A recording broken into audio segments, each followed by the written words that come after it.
가천대, 건국대, 경희대, 고려대, 동덕여대, 성균관대, 연세대, 미래캠퍼스, 이화여대, 한국기술교대, 한국외대, 한국항공대가 나옵니다. 이런 대학들은 내신 성적이 전혀 들어가지 않고. 안녕하세요, 입시닥터입니다. 오늘은 수시 지원 방법에 따른 원하는 대학 찾기 방법에 대해 안내해 드릴까 합니다. 대입 지원, 특히 수시의 경우에는 본인이 처한 상황에 따라 지원 대학을 찾는 방법이 다 다릅니다.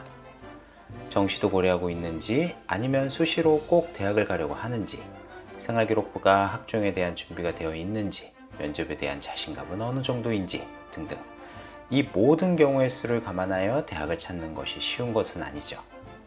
이번 영상에서는 정시만을 준비하고 있는 학생들은 수시 지원을 어떻게 해야 하는지에 대해 간략히 설명드려 보겠습니다. 우선 정시만을 준비하고 있는 학생이라면 아무리 수시 준비가 안 되어 있더라도 꼭 수시는 지원하라고 말씀드리고 싶습니다. 정시로 원하는 결과를 얻는다면 전혀 문제가 없지만 수능이라는 것이 내가 목표로 하는 예상 결과가 안 나올 가능성도 있습니다. 따라서 수시는 꼭 넣어놓고 정시 준비하라고 말씀드리는 겁니다. 대신 정시를 준비하고 있는 만큼 수시에서는 내가 원하는 수준 또는 최저선의 대학을 선택해 지원해야 하겠죠. 다만 이렇게 정시를 준비하고 있는 학생이라면 수시에 대한 준비가 안 되어 있을 가능성이 높겠죠. 그럼 이런 경우에는 어떻게 수시 지원해야 하느냐? 다양한 방법이 있겠지만 제가 가장 추천하는 방법은 바로 논술 전형을 적극 활용하라 입니다. 논술 준비 하나도 안 됐는데요? 맞습니다. 정시 준비하는 학생이라면 논술 준비 안 했을 겁니다. 그러나 우리는 수시로 대학 갈 것이 아니라 정시로 대학 가는 것을 준비하고 있죠. 논술에 대한 걱정은 수능 이후에 해도 됩니다. 11월 14일 수능을 보고 원하는 수준의 수능 성적이 나왔다면 정시로 대학 가면 되고, 안 나오면 그때 논술에 대한 고민을 하는 것이죠. 수능 이후에 논술이 진행되는 대학을 선택해 수시 지원하고, 수능 결과를 보고 응시 여부를 결정한 뒤 최선을 다해 논술 준비하는 것이죠. 그럼 이런 수능 이후에 논술이 진행되는 대학이 어디냐? 한번 살펴보도록 하겠습니다. 전형 유형에서 논술을 실시하는 대학을 선택을 하고, 전형 일정에서 수능 후에 전형이 진행되는 대학을 선택을 합니다. 그렇게 나온 대학들이 앞서 말씀드린 수능 이후에 논술이 진행되는 대학들입니다. 가천대를 비롯해서 가톨릭대, 건국대, 동국대, 경희대, 고려대, 부산대, 삼육대, 한국공대, 한국기술교대, 한신대, 한양대, 홍익대 등등 다양한 대학들이 나오죠. 그런데 내 내신 성적이 정말 안 좋다.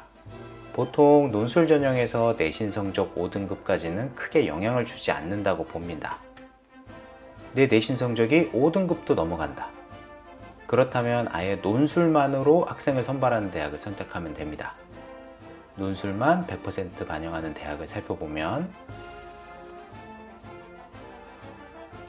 가천대, 건국대, 경희대, 고려대, 동덕여대, 성균관대, 연세대, 미래캠퍼스, 이화여대, 한국기술교대, 한국외대, 한국항공대가 나옵니다. 이런 대학들은 내신 성적이 전혀 들어가지 않고 논술만으로 학생을 선발하고 있는 것이죠. 그럼 이번에는 수능 최저 학력 기준 충족이 걱정된다. 그럼 수능 최저가 없는 대학으로 지원하면 되겠습니다. 수능 최저 학력 기준 있는 부분에서 수능 최저 학력 기준이 없는 대학만 살펴보는 것이죠. 수능 최저 학력 기준이 없는 대학들도 경기대, 광운대, 단국대, 서울과기대, 수원대, 아주대, 인하대, 한국공대, 한국기술교대, 한신대, 한양대가 나오네요. 각 대학마다 선발하는 방법에 소폭 차이가 있으니 자세한 사항은 수시 배치표를 활용하시거나 관심대학의 수시 모집안을 통해 자세히 살펴보시기 바랍니다. 여기까지가 이번 영상에서 소개해드리고 싶은 내용이었습니다.